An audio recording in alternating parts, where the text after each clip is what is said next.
मॅडमचं म्हणणं असं आहे, मुस्कान मॅडमचं म्हणणं असं आहे, सुचिता मॅडमचं म्हणणं असं आहे, सिद्धी मॅडमचं म्हणणं असं आहे. आता आपल्याला आपल्या स्क्रीनवर असलेल्या किती लोक आहेत?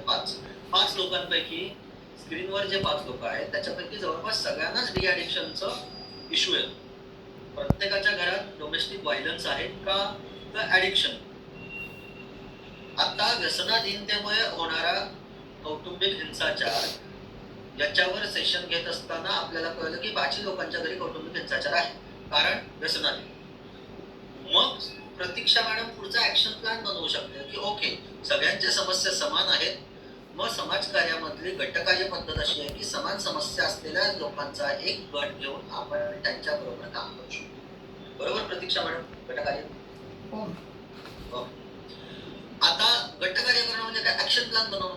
ऍक्शन प्लॅन बनवताना तुम्ही 5 लोकांची मतं विचारात घ्याल, त्यांच्या घरच्या कंडिशन्स विचारात घ्याल आणि त्याच्यानुसार एक गटकार्याचा ऍक्शन प्लॅन बनवू शकाल.